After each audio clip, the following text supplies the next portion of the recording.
And with that dramatic Cape Canaveral countdown, hi everybody at LRVS. Welcome. I hope everybody's having a great webinar, and we are in day 2. And to keep things rolling and add to the list, I am proud to introduce Stephen Dobie. Stephen is a senior engineer maintenance at Teck Resources Limited, and his topic will be plotting a greener path for the mining industry. Now, this introduction no way does Stephen justice, so we really encourage everybody, if you want to find out more about him, connect with Stephen, go to the speaker profiles. And I am going to put up the code for Stephen because everybody's collecting them. And without further ado, there is Q&A afterwards. And please, you can start lining up your questions during the presentation. And we'll get to that after, get as many questions in as time permits. And without further ado, let's get Stephen's presentation in.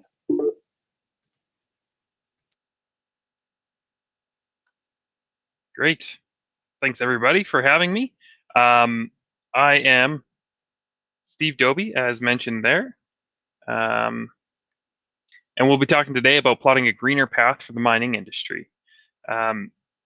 Really interesting topic, one that I am very passionate about as somebody in the mining industry and also as an environmentally conscious person. This topic is very close to my heart, and probably on any given day, even though it's not part of my main scope of work, there's at least an hour dedicated to talking about this specific thing every day.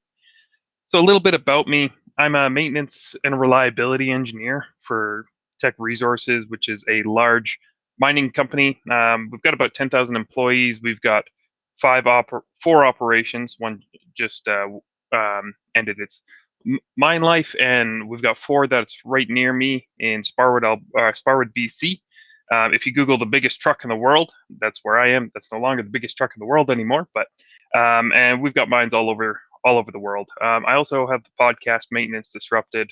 I seem to have not gotten enough of maintenance and reliability at work that I've turned my hobby into maintenance and reliability as well. So might be a little crazy, but definitely passionate about what I'm doing.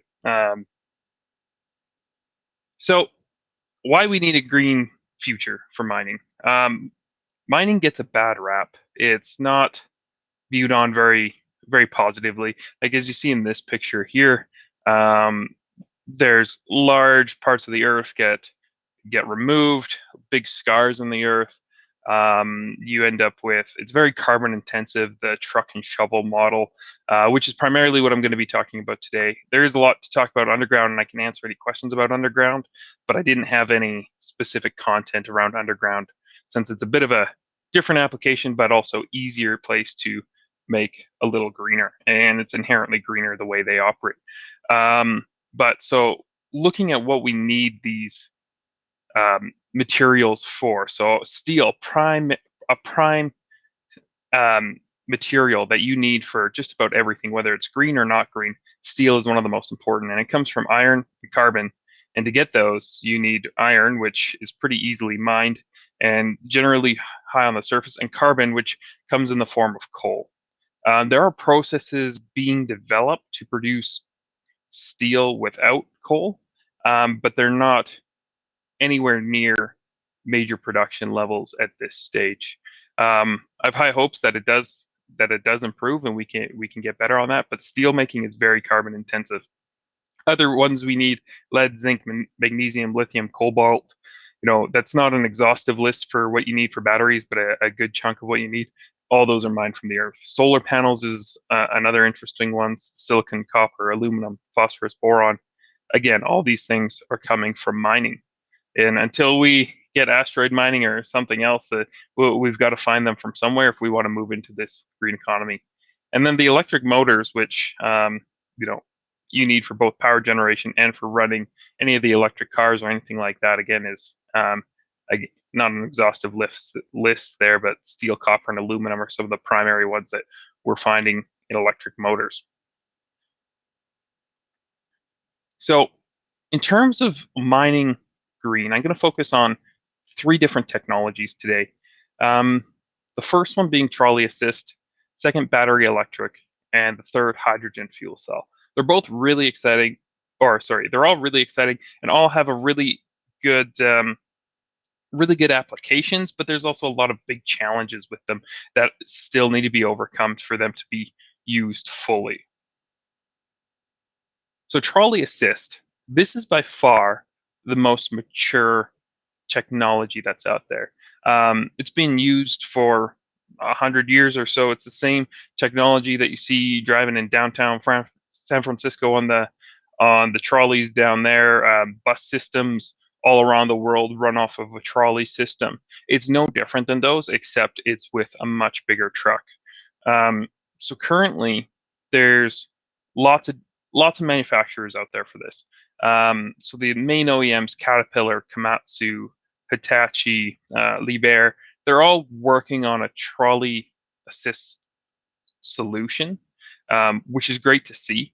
But there's also a big portion of third-party companies out there, primarily one primary one being ABB, that is developing their own solutions as well. That's not necessarily tied to a specific manufacturer.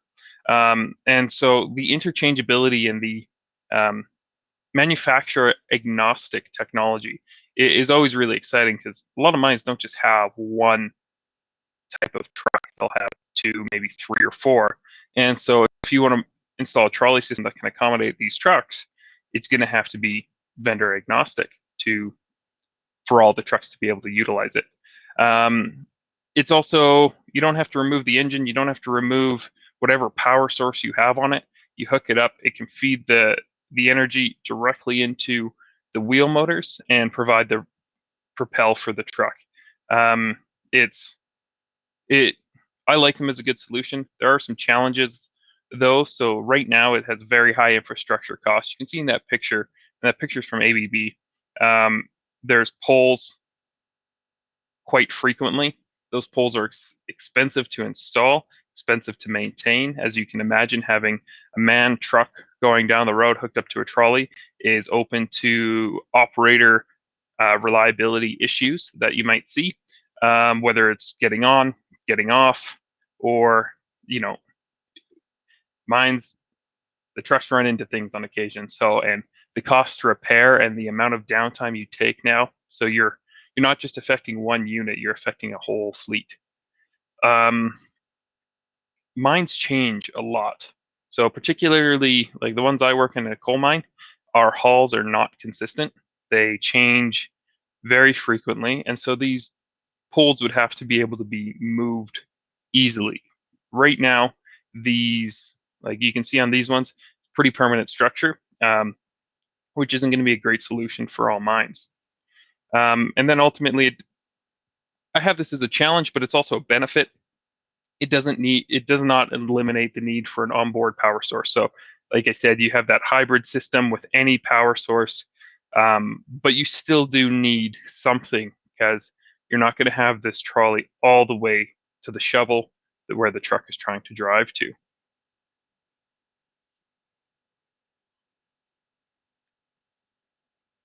The next one, battery electric. Um, I really like battery electric. I've been in the market for a new car and uh, electric cars just aren't quite in my price point at this stage, but hopefully soon.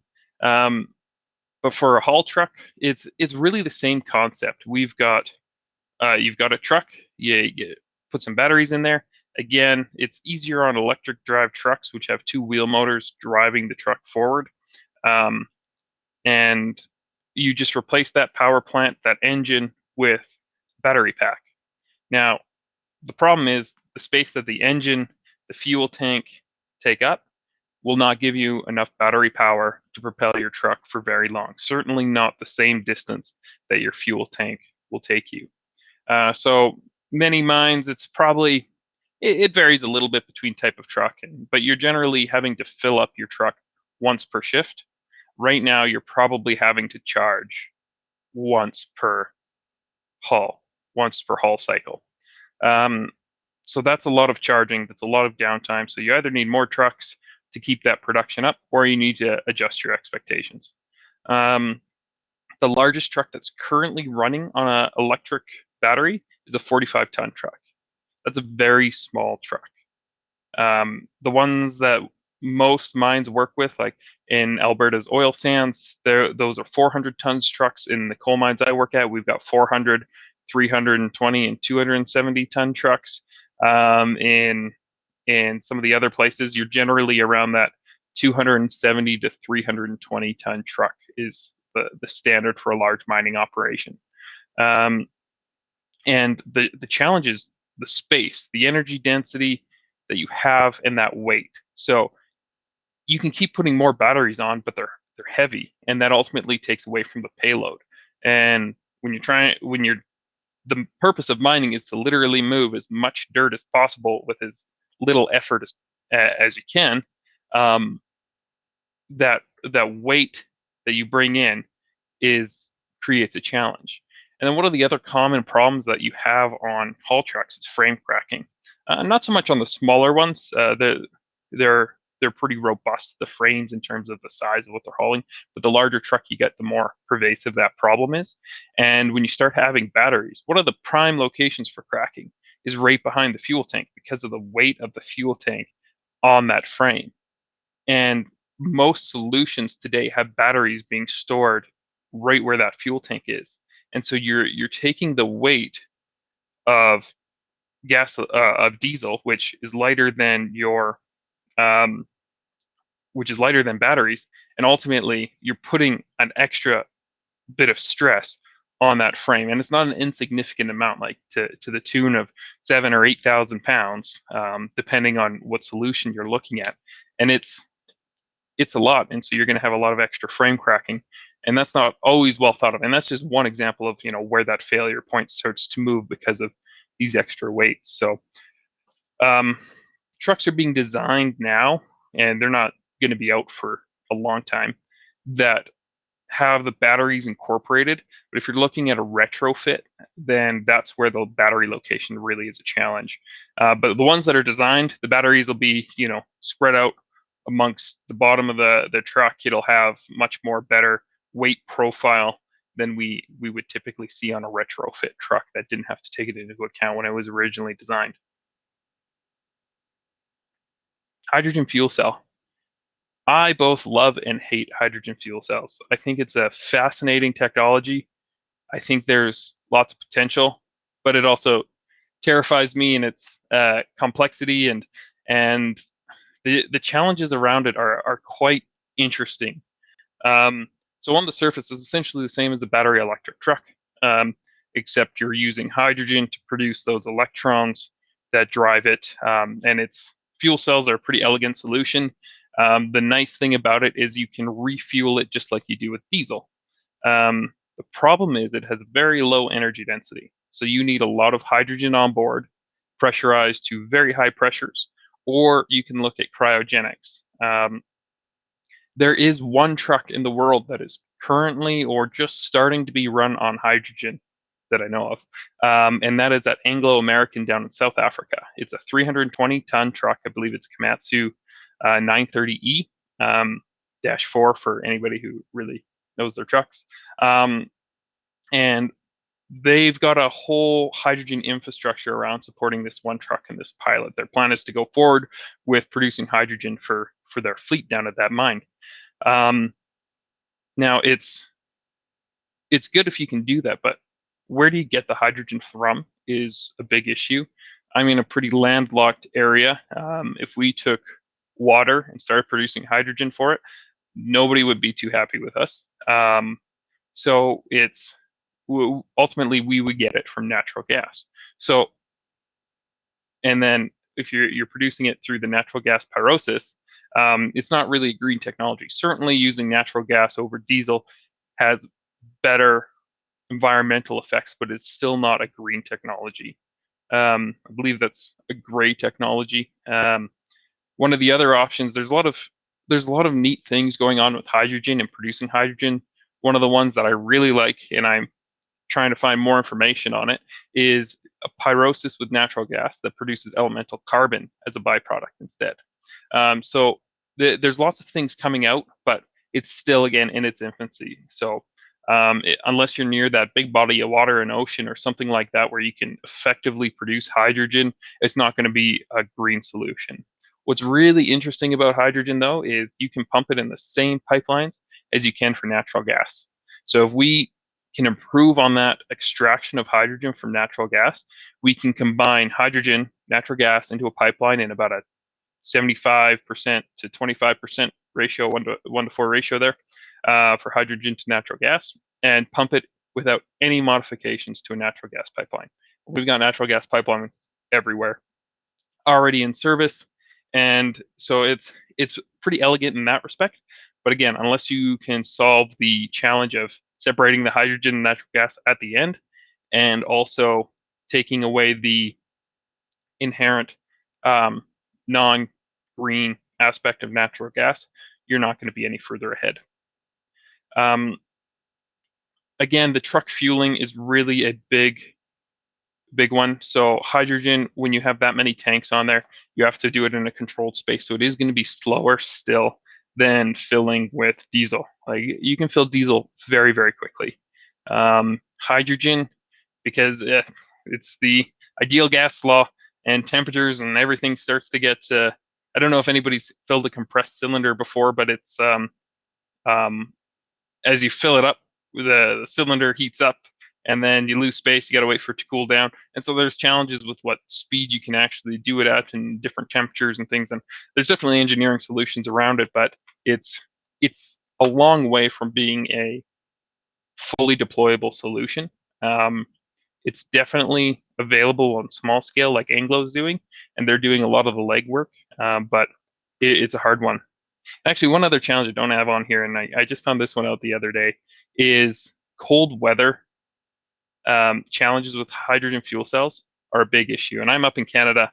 It gets cold. We're winter 9 months of the year. We're dropping below zero every day. So we can't have water on our trucks for that long. And so the Anglo truck down in South Africa, not a concern for them. Looking at what they've designed and developed for it, it's just not feasible here to use just because of our specific operating context. Like I said, hydrogen is a fascinating one. I both love and hate it. And I'm not sure if it's going to be the technology, but I've got faith that a mix of these technologies is going to be needed for that green future.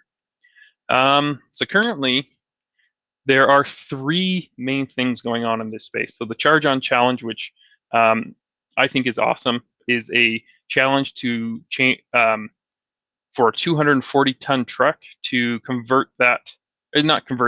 to charge it quickly. So to limit the production impacts you have by charging your electric vehicle. It's specific for that 240-ton truck. My company, Teck, is part of it, which is really exciting. Then we've got the 320-ton hydrogen truck, which is from Anglo American. And then the ABB trolley assist, which I talked about, which is again, I really like the ABB solution. I think it's elegant, and ABB I've always found to be an innovative company. So that is my presentation. Happy to answer any of the questions.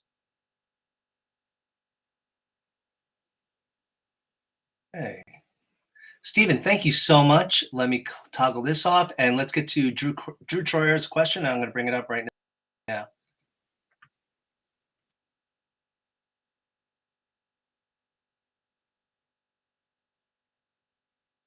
Yes. So is the Cadillac cracking process converting water to hydrogen evolved to the point that it is cost effective? I don't know. um, it's right now producing, as far as I know, and the studies we've done, like we have, when we look at the price of hydrogen, it's hugely variable. Like we build different models from $2 up to $20 a kilogram. Like it's a big unknown how much better we can get in that space.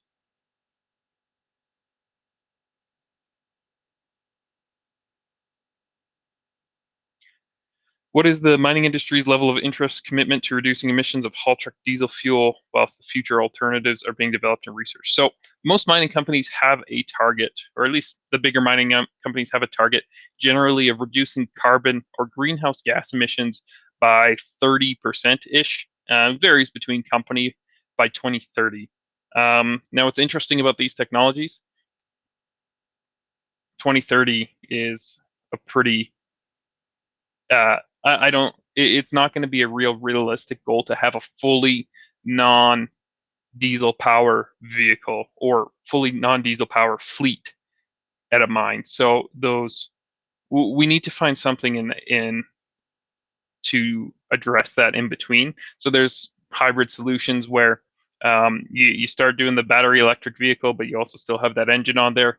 There's solutions like that that can be developed quicker. Um, there's not a lot out there for something in between. Trolley assist is probably the best candidate for reducing that in the short term. Yes, the Terex Titan's still on display. I live 2-minute walk. My son loves to run around it.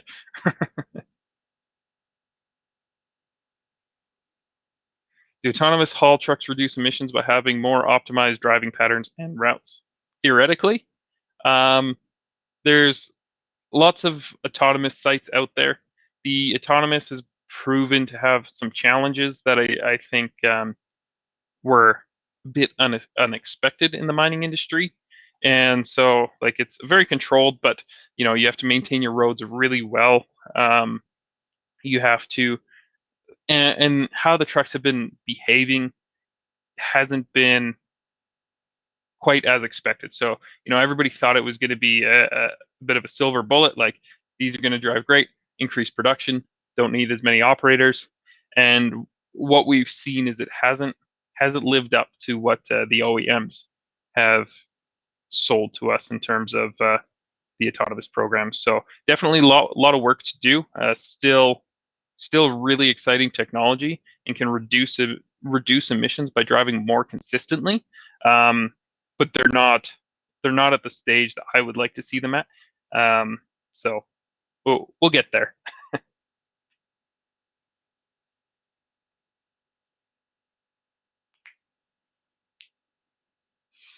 Ah, good question. I don't have a good solution. So, like you talk about the smelter, we talked about coal and different production process for creating steel. Um, the reality is those those industries need a lot of energy to make it work. Um, so the downstream energy intensity, it's always going to be energy intensity because you got to get metal hot to be able to work it and produce it. So the only way to improve that is going to be through renewable resources. So wind power. A lot of mining companies are buying up power resources to support their facilities, so that they can also produce the electricity and control that electricity price that they're putting into their facilities.